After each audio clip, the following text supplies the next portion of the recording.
Ndiolé li mu def dafa rafet geste bu rëy la def waaye nag dafa doon def loolu dem déplacé wu wala soxna ay dara dawal otom dem loolu day bokk luy gën a naay sa affaire bi quoi loolu kese la parce que dina muur li sénégalais yi doon wax.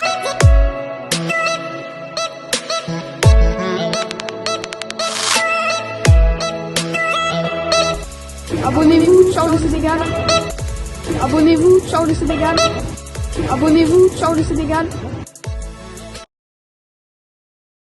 ayca jërëjëf mbokk internet yi di leen nuyu di leen jaajëfal di rafetlu ànd bi nga xamante ni yéen a koy ànd ak ñun fii nga xamante ni moo coow li Sénégal di leen nuyu baax di leen jaajëfal ba tey ñu ngi fii nga xamante ne moo ci Almadi seet ki nga xamante ni mooy Diaz Pro l'international sama xarit bu baax bi Diaz Pro bi nga xamante ne Diaz Pro nag bu coow li Sénégal la Diaz dama lay nuyu rek bàyyi leen nga nuyoog mbokk internet di ñu daan jàll ci waxtaan bi. waaw maa ngi lay bëggee Salim di la siyaare di rafetlu liggéey bi vraiment di li may wax tout le temps rek coow lu Sénégal dafa doon site ba nga xamante ne mu ngi def liggéey bu am solo surtout ci la diaspora surtout ci Sénégal fii seen liggéey ñëpp naw na leen ci maa ngi lay nuyu baax di xaar question yi. Diaz nuyu naa la mais Diaz tey li ñu war a waxtaanee bari na d'abord dañ koy tàmbalee ci coow li nga xam ne daan nay am fii nga xam te ne mooy ci Papa Ndiaye ak ki nga xam te ne mooy patron di Pape Diouf. bi nga defee publication bi patron doon ngeen patron dafa bàyyi wala. waaw non mais nekkatu foofu dafa bàyyi. waaw dafa bàyyi Pape Ndiaye bàyyi na. Ndiaye bàyyi na parce que tamit boo xoolee parfois nga Sénégal parfois dañuy gis benn affaire di ko raayal comprendre nga Papa Ndiaye absence bi mu def ci Pape Diouf ni mu baree noonu da ngay xam ni kii nii mu ngi ci leneen quoi mu ngi ci activité mais ñu ci bëree bëri dañu yow yaa ko si woon waroon nañ ko mën a waxtaane waaye yow yaa jël interview bu daal di wax nga daal koy def ci say réseau ñu ci bëri bi na xëy yow lañ jëm tuuti yow yaa ñu seen diggante. mais sa waay man damay liggéey et puis tamit xam nga nit moom chaque jour ci li mu nekk loolu rek lay nekk comprendre nga ñu yàlla daf ñu notoo ñu nekk ci les réseaux sociaux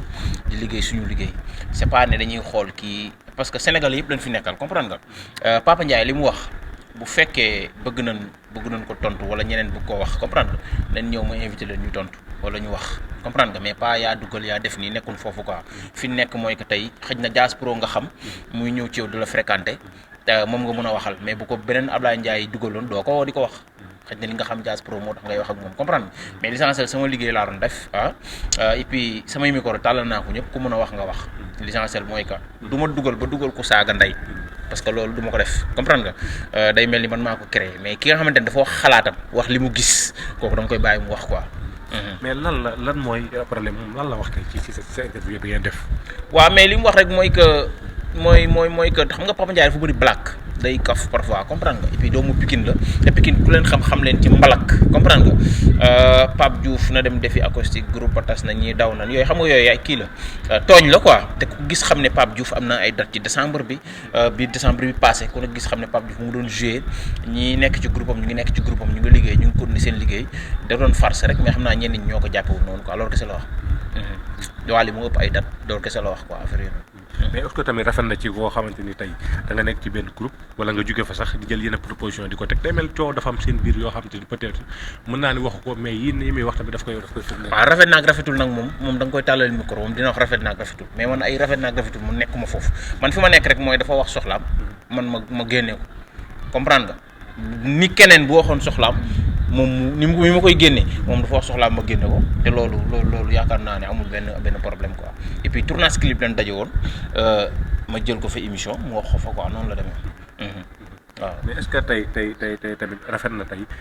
Papa Ndiaye tey ak fi nga xam te ni fa la ko Pape Diouf te considération bi nga xam jox na parce que Pape Diouf loo ko mën a wax mosoo ko dégg ci yenn polémique yi aussi tamit bu fekkee tam génnee wax day mel ne day jaxase li nga xam te ne ñoo nekk biir. waaw mais xam nga dañ ko considérer comme ku fa nekkoon ba nekkatu fa rek dañ ko considérer noonu comprendre. donc yow information yi nga am moom bàyyi na. waaw non man dama jàpp ne bàyyi na quoi parce que tamit ka nga xamante ne tey bu la laajee am na nooy communiquer damay jàpp ne kii bàyyi na comprendre nga. am na gis-gis bu mu am et puis tamit munoo nekk ci benn groupe gisatuñ la fa quoi gisatuñ la fa nga fecc comme bokkutoo ci groupe bi man loolu laa gis quoi waaw waxuma nag bàyyi naa wala jàpp naa mais daal man li ma gis mooy que nekkatu foofu quoi. waaw. waaw ak tamit ñi nga xamante ne ñoom ñoo far ci camp Pape Diouf ñun génnee comme communiqué ci internet bi mooy wane que ne ñoom bëggatuñ sax Pape Diouf kii ñëw foofu Papa Ndiaye ñëw foofu. mais xamoo lan moo nekk seen problème ñoom ñaar tey ba tax divorce boobu daal di am. waaw mais xam nga problème bi mooy que li nit ñi di gis ak li nit ñi di wax yëpp mun na bañ a nekk problème mun na nekk ne ñoom seen problème seen biir la wala boo xëj na Pape Diouf day def ay programme du ko woo wala day tukki du ko woo xëj na mun na nekk loolu tamit mais daal seen biir la ñoom ñaar ñoom ñoo xam li seen problème ñu lijjanti ko man moom wax dëgg yàlla sama yoon newu ci. Pape Diouf kañ ba nga jël tournée yàggul est-ce que demoon na. waaw non tournée Pape Diouf demutoon et puis Pape Diouf moo doon def ay tournée ñu am solo dem liggéey bi Europe ñëwaat mais l'essentiel lu ci mënti am daal ñoom seen biir la et puis bi ñuy ànd fekkewu ma bu ñuy tàqaloo tamit xëj na yàlla dama ci boole ma fekke ko rek wala boog ñu mais seen xarit nga Diaz bul ci génn sa bopp yow. ay seen xarit nga suma Pape Diouf du ma xaritam sama grand frère la xarit mooy ki nga méngool wala ki nga maaseel moom suma grand frère la comprendre waaw non maanaam du question xam nga liggéey Sénégal ni ñu koy jàppee ak tamit ànd ni ñu koy jàppee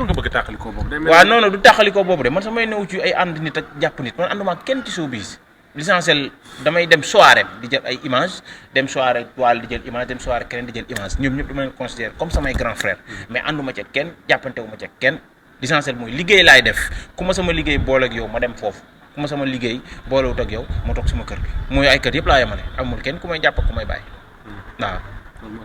waaw non mais c'est vrai billaay walaay maanaam xam nga problème bi mooy que il faut ñuy waxante dëgg dañoo nekk ci réew moo xamante bëgguñu dëgg liggéey mooy nit koo toog mu signé bic signé kaye ne la lii la booy dugal image am tàgg ko booy génne image am tàgg ko mais ama kenn ku may liggéeyal man ku may dugal image di ko tàgg wala ku may wax man sama site internet laa yor di liggéey comme yow ni ngay liggéeyee comprendre nga TFM du dugal dara ñu ne ko lu tax nga dugal wala ba xanaa Youssou Ndour ndeyu mbil gi mooy wax lu tax nga dugal wala Bouba Ndour mais man sama site internet maa ko moom maay xool li ma neex ma dugal ko ci comprendre nga mais daal en tout cas man du ma toog di yàq nit wala ma toog di wax nit mais ku wax li mu bëgg a wax jàllale information bi mu bëgg a jàllale dama koy wane comme ni nga koy defee keneen ni mu koy defee mais man wax dëgg yàlla yoruma salaire kenn fayuma l'essentiel damay def sama liggéey ku ñëw nag wax yow la intéressé mais man sama néew ci waaw. ana Makhoudia daan beneen fecckat bi.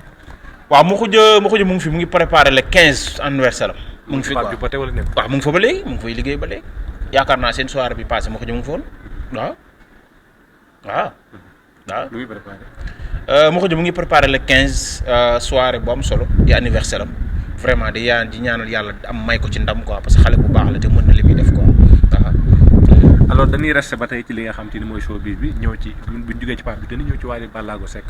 gis nañ temps yi 2 soirs yi mu def yëpp gis ñu ci ki nga xam te ni mooy Mbaye Sy Ndiaye ñu ci bëree bëri di samp laaj naan dafa bàyyi wala bàyyiwul ñi naan xew leen ngénte Wally Seck ñëwul mu nekk loo xam te ni polémique la ci ñi nga xam te ni ñoom ñooy ñi seetaan li nga xam te ne mooy internet bi alors tey ban gis-gis ma ci am mooy que dafa am doom war a jël temps toog ak doomam consommé doom ju bees ji mu am gis ko mu doon doomam tey yàlla bu la mayee benn bant ba nga xamante ne yaayam rek moo fay nekk wala ak xale yi comprendre nga wala ak sa famille war nga mun a am temps wu toog jàkkaarloog sa doom joo miinal ko sa bopp ni muy nekk xale noonu muy xëppi di la xool di toqantal di xool sama papa xam ne moo nekk nii mun na nekk loolu la moo ko téye ne day may temps doomam ji mu jur mun na nekk tamit ne dafa tooy de parce que Wally Seck tey programme yi mu tegle dafa bari te tëgg dafa metti mun na nekk day reposer di dallu mais nag ay dafa xuloog moom nag dañoo am problème ak yooyu wax dëgg yàlla leeruma mais li wóor te wóor moom mooy doom moom boo ko man mii su ma amoon doom du ma génn kër gi damay toog sama bébé di foo ak moom di kaf ak moom et puis Wally bu tegle woon 10 bu ma nekkoon ci Wally man di fa liggéeyee mu tegle 10 programme dinaa am jour yoo xam damay noppali ko gisoon nañ fi absence u Amady teewul Amady parfois du dem parfois day yebal xale yu ñu dem mu dem dallu ji gars yi mu ne nekk dañoo tooy parce que ñoo ëpp date ci décembre bi ñoo ëpp date ci janvier bi ñu jëm nii bëri nañ date loolu parce que ñoo xew léegi dallu am na ci nag foo ngay dallu waaw mais dañu gis Wally Seck di xew ne gisuñu ci teewaayu Wally Seck fekk ñu ci bari ne loolu moo tax peut-être xëy na moo tax ñëwul ñenn ñi nag ñooy wax sama waaw xam nga lu ko téye nag waroon naa dem parce que fi ñu jóge moo taxoon polémique yooyu mënoon naa dem comme ni Ndiolé def dem naay sal parce que adduna daam fu mu toll fa nga xamante ne non c'est vrai Ndiolé tey li ñu doon polémique bi ñu doon wax même bu xam nga Pikine ak Pikine ndaanaan yi fa nekk yàgg na ñoo am ay affaires yu sew parce que ñun Pikine lañ juddoo fa lañ yaroo yàgg na ñoo am ay affaires yu sew quoi comprendre nga taasukat bi du bëgg beneen taasu ko dàq koo taasu woykat bi du bëgg beneen woykat gën koo dàq koo woy comprendre nga loolu day am ci showbiz day am ci ay nit ñu bokk famille wala nit ñu dëkk mais l'essentiel bi mooy que li waroon am rek mooy que Ndiolé li mu def dafa rafet geste bu rëy la def waaye nag dafa waroon def loolu dem déplacé wu wala soxna ay dara dawal otoom dem loolu day bokk luy gën a naay sa affaire bi quoi loolu kese la parce que dina muur li sénégalais yi doon wax parce que parfois tamit il faut ñu comprendre que ne Salib ñun yàlla daf ñu may gémmiñ te gémmiñ bu waxul dëgg wax fen te wax dëgg yàlla ñun musique Sénégal duñ ci fan su kenn am nañ woykat nag mooy Youssou Ndour daj dëpp gi mais l'essentiel bi mooy que duñ ci fan su kenn Youssou Ndour jaralu ma may daw dem ba Baxdaad kii jaralu ma wala may daw dem feneen comprendre nga mais l'essentiel buñ doon liggéey jar na ma koy topp wala buñ fekkoon image am may nan ma dem jege ko dinaa dem jël image ñib si waat mais du ma jaral may daw ay xel parce que du ma fan sam comprendre nga mais du ma fan su beneen woykat du ma fan su kenn comprendre nga mais li may wax dëgg la tey Wally war na def déplacement dem fekki xëj na amul jot wala boog daa nekkoon ci ay nelaw wala newoon ci ay contrat moo tax demul mais bu fekkoon Wally moo xewle Mbaye Sy dina ñëw waaw bu fekkoon Wally moo xewle Mbaye Sy dina ñëw mais l'essentiel bi comme que yàlla def na Wally demu fa la ñuy wax rek mooy li gën a rafet mooy que beneen yoon bu amatee bu mu dalati Wally na dem waaw loolu lañ ci mën a wax. ñàkk dem gi moom ngay ñaawal quoi. waaw ñàkk dem di moom du question moom lay ñaawal sax mais dafa rafetoon mu def ko rek du ma ko ñaawal di ko kii mais dama bokk ñoom ndey ak baay ñoom ñoo bokk seen famille comprendre nga ñoo bokk seen i mbokk mais njott bu rafet bi ñu am quoi xam nga Sénégal la nekk tamit il faut tamit ñuy tey Sénégal dañoo wax benn affaire ba pare Salim te dañ koy réere mbir mooy que dañoo wax démocratie liberté te sa waay ñun amuñu liberté yow wax jooju yëpp ci ay gémmiñ la yem maanaam dañoo ne démocratie wax liberté Europe tey mairie koñ wala wala chef de quartier bi wala boog tey nu mu tuddati président bi ñeme naa taxaw nga ne ko kontaanuma ci lii ak lii mu ne la pourquoi tu content pas nga ne ko dama lii ak lii ak lii waaw mais Sénégal amul loolu tey boo ànd ak Salim ku wax Salim dara nga yéeg mer bu leeku comprendre nga fekk du loolu l'essentiel mooy que boo yoree say employé daa am benn taxawaay boo war a taxawee donte du ma ko wax ni mu war a taxawee parce que wax dëgg yàlla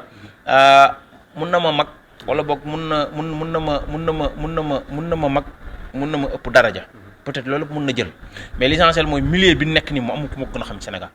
mooy showbiz moom amu ko ma gën a xam Sénégal parce que showbiz li ko waral du Sénégal fii Sénégal bu ñuy wax ay tarixa la ñuy wax wala ay jullit ak yooyu noonu comprendre te jullit fii la mujjee jaar na dëkk yëpp doog a ñëw fii Arabie Saoudite fu ne mais musique moom international ak national moom am ma ku ma gën a maîtriser wala boog ku ma gën a jàng mun na nekk mais ku ma gën a maîtriser ci lii ñuy def ni pom yi amul mais licence li ma ko ciy conseil mooy que boo nekkee ak say employé bu ñu xewlee benn affaire defal déplacement même booy latte foofu moo gën nga latte ci ñeneen. parce que nit dañ koy seetlu ci ñu bëree bëri dafa ay tur yoo xam ne waaw yow bëri na fii Wally moo siiw la rek mais bëri na fii ña nga xamante ne fii ay musiciens waykat lan ñuy seen i mbokk gaañu nañ fii ñii tamit am nañ fi xew-xew te si musiciens yooyu mosu xamul seen kër ni mel xamul sax fi ñu luyee te di Wally moo siiw Sénégal nag Wally moo siiw ba tey ku bëgg a jaay sa produit wala ku bëgg a wax li la neex jaarale ko ci Wally parce que moom moo siiw comprendre nga mais fii bëri na woykat yaa nga xamante ne fii su ma cité woon fii suba ñu woo ma téléphone dama war a wax loolu wala war a wax lii mais bëri na fi woykat yaa nga xamante ne fii xamuñ seen kër musicien ni mel xamuñ seen néegu musicien luñ mel xamuñ dara lu dul tëgg am xaalis dugal seen poste jël ay weccit jox ko seen musiciens yi nekk foofu di leen xaar pour kase ñoom ñu dem tëddi seen kër. est-ce que loolu mooy tax ñu ci bëree ba tey bu ñu demee ay tournée di daw ndax gis nañu seen bopp ci li waaye mais fii kay loolu la demee tey boo demee kaaw ba tey da ngay gis ay musiciens yoo xamante ne fii ay téewoon nañ ay jamono ñu dem ba di ànd ak yenn artistes yu am tur yi ñu jékki-jékki daw dem toog parce que dañu sentir que ne artiste bi mooy dawal oto artiste bi mooy am teraanga artiste bi mooy dëkk ci ko rafet ak famem mais ñi nga xamante ne ñoo nekk ci ginnaaw artiste bi duñ gis seen bopp ci musique bi wala bopp gis nañ jàpp def proposition yu mel noonu. waaw mais xam nga parfois nit ki dina wax la nga xamante ne dañ koy mere fekk moom li muy wax dafa am fu mu ko teg mais musicien bu woykat bu fonk artiste Sénégal fii bëriwul wala boo cité Youssou Ndour doo gaaw tegaat ci keneen wala boo cité Wally doo gaaw tegaat ci keneen loolu yàlla day am ñu mu ko cërale mais l'essentiel bi mooy que muy fecckat muy woykat muy musicien ñoom ñooy arme musique bi te dañ leen war a respecté gën leen jox cër bi nu moom quoi. mais Wally nag ku ko xam ne aussi tamit foog ay musicien la jàpp rek nga waxee ne ko da ngay delluwaat daf ni delloo ko ku waree la yabale. waaw xam nga parfois su ma waxee yooyu bu ma waxee yu mel noonu tey Sénégal fii dañuy waxante dëgg li nit ñi gis xam nga nag li làq quoi mais li nit ñi gis moom bu ñu waxee ay tëral musicien waruñu ci sax boole Wally parce que def na geste yi mu war a def barki dem gis nga bi mu demee Pout lu mu wax chef de quartier Pout bi xam nga mairie Pout bi moo ne mayee na ay terrain Wally ne ko boo mayee terrain dinaa yëkkati 100 millions teg ko ñu def ko cité cité Ramdan comprendre nga kon geste yooyu muy def noonu geste yooyu yu baax la mais daal nit ki waaw du yónent du yàlla du wàlliwu xëy na mën na doon wàlliwu bu ñu yëgul mais li ñuy conseillé mooy que am na ya nga xamante ne bu mu ko dalati na dem waaw mënut a ñàkk nag quoi il faut ñuy nangu ne conseil mënut a ñàkk waaw dëgg la. Dia dama lay bàyyi rek nga daal tàggatoo mu kenn xam naa ne jël na sa temps nag waaye yow moom suñu waay nga moo tax. waaw di la bëggee rek. di la bëggee am loo wax loo xam te peut-être laaj na. waaw di nuyu ku mel ni Amady Badiane vraiment parce que tout le temps su may def émission dina baax ma delloo ko njukkal nit ku baax la nit la ka nga xamante ne milieu bi nekk dañ ko ci respecté milieu bi nekk dafa am fu ko yàlla teg te nit ki bu ko yàlla tegee xanaa xamuloo ku ko yàlla tegul fenn rek ku yàlla teg fenn rek la ñuy coow mais ku ñu tegul fenn xëy sama kër gi xam nga ne kenn du njëkkante du fi dugg naan damaa gis Diaz wala affaire yooyu wala Diaz li mu def waru koo def parce que tey xëj na yàlla am na lu ma may muy kàddu ma mun a wax nit ñi dégg ma waaye yàlla mooy ma yeen dara jay Amady Badiane la ko yàlla may ba mu tres la nga xamante ne mooy jamaa bi mooy fi jamaa bi nekk comprendre nga léegi foofu ñëpp dañ fay bëgg a jublu ñaata waykat ñoo nekk ci réew mi kenn bëggut a xëccoo seen Youssou Ndour kenn gënu koo doon jamaa ci Sénégal mais gën xëccoowul seenam parce que ku ne xam ne bu fa demee li mu fay fekk. mais am na loo ma waxoon ci ñoom Ndeye Ndiaye Bane ak Awa. day mel ni conseil boobu lan dafa tax waa ñu waaw non mais xam nga ñoom dañ may suivre Ndeye Ndiaye Bane nit ku baax la. Awa Bane nit ku baax la mais Ndeye Ndiaye man dafa maa bëgg man tamit dama koo bëgg Ndeye Ndiaye comprendre nga Ndeye Ndiaye dama koo bëgg Awa dama koo bëgg waaye sama jabar ji mooy Mame Ndiaye Savon tamit dama koo bëgg. Mame Ndiaye day marié à part Sénégal moom à part Mame Ndiaye man Ndeye Ndiaye Bane à part kii Mame Ndiaye Savon Ndeye Ndiaye Bane laa bëgg dama koo bëgg ñoom moom xam naa ne suñu doonoon sama aawa nañ doon sama ñetteel wala sama ñeenteel parce que dama leen a bëgg am fu ma leen teg waaw non loolu coon li say wax ni waaw xam nga léegi nag l'essentiel bi mooy que Ndeye Ndiaye Banaya Awa Banaya dafa amoon yu ma expliqué lu bari la nga xamante ni dama ko def dama ci développé léegi nag ñoom loolu lan def seen loolu lan def parce que tey li ma métti woon mooy que tey na ngay gisee Ndeye Ndiaye Banaya Awa Banaya ci kaw seen ñuy def ay mouvement de danse te doo gis chorégraphie te danse li tax ñu koy wax mooy danse dafa am danse bu salte bi am danse bu déggoo bi danse bu déggoo bi mooy chorégraphie danse bu salte bi moom mooy individuel bi léegi nag l'essentiel bi mooy danse boobu dafa manqué woon ci seen waal yi te amoon na non te ñu ngi seen digg yi ñu ngi neex fi mu ne nii ñu ngi neex garaaw l'essentiel bi mooy que lëmbal boobu baax na mais chorégraphie partie bi nga xamante ne musique bi day down day am ay parties yi nga xamante ne ay parties yu dañuy ànd moment boobu dañuy def ay chorégraphie comme tey Amady Badiane gis nga ni mu def ak xale yi di Mariama bi gis nga morceau Mariama bi mi ngi toj àdduna parce que ni ñu koy fecc la ak baal bi ñuy def la léegi daal l'essentiel bi mooy que Amady Badiane naan ko bu yow tamit dama koy wax moom tamit wax nga man tamit wax dëgg yàlla man 1 milliard boo ma ko may teewul dëgg bu amee dama koy wax Amady Badiane ni mu jàppe xale yi na continuer loolu bu ko dara jaxase ba du jàpp xale yi parce que xale yi ñooy affaire bi muy njàpp zoo na ko gën a exploité am na talent bu ne ci njàpp waaw te Amady Badiane dafa nangul njàpp li mu doon parce que dafa xam ne njàpp am na benn talent bu nekk ci moom xoolal tey parce que njàpp nee na moom waale bu ko dee xool reetaan da koy fàttali Amady ba mu nekkee xale comme nii la meloon comédie bi ne woon waaw maanaam njàpp dafa copier Papa Ndiaye Thiou copier Ameth Thiou copier Amady Badiane ba pare ci Armand Ndiaye nga fay gis Pape Moussa Armand Ndiaye dafa am Armand Ndiaye am Pape Moussa léegi nag loolu daf ñoo am non Ramadane su ma leen maanaam parfois damay mere sama copain damay mere sama copain wàll de mais su ma décortiquer Ramadane kenn mënut a décortiquer biir Ramadane parce que li ma xam Ramadane ñi fa nekk ñëpp damaa jaar seen kër añee fa yendu fa naan fa ataaya depuis 2019 li ma seq ak ñoom li ma xam ci ñooñu su ma décortiquer ku ci mel ni Cheikh Anta Ndiaye nga ne Cheikh Anta Ndiaye la bokkal ma décortiquer Mbaye Sy Ndiaye nga ne déedéet comprendre nga maanaam ñooñu dañoo par xaali gay doon nit ku neex parce que comédie bi ngay gis ci musique comédie musicale dafa am ci musique xam nga léegi comédie bi ngeen gis ci kaw scène da nga koy gis ci ñoom ñëpp ci seen biir maanaam des na li ci kanam sax roolu bat mais bu ñu gënee déggoo gën a liggéey waale dina gis la nga xamante ne sax moom daaw ko woon gis ci ñoom parce que man li ma xam ci ñoom sax waale xamu ko ci ñoom parce que man dama leen fréquenté dund ak ñoom naan ak ñoom ataaya xam leen lu ci mënti am rek Mbaye Sy Ndiaye na dellusiwaat ci liggéeyam bu dalloo ñëwaat ñu gérer waat léegi njàpp zoo li nekk ci moom na ko Amady gën a exploité quoi. am na mbégte bu baax mu bale rek nga tàgg. waaw di la bëggee di wax naan bii seen mooy baayu seen yi comme gars yi parfois nit woy ñu ne ko yaay seen baay mais bii mooy seen baay moo leen mën moo leen ëpp doole mooy coow li Sénégal man maa ko wax yor naa site mais tamit bii mooy site bu mag bi jaajëfal tey ñu ngi lay bëggee Salim sama copain.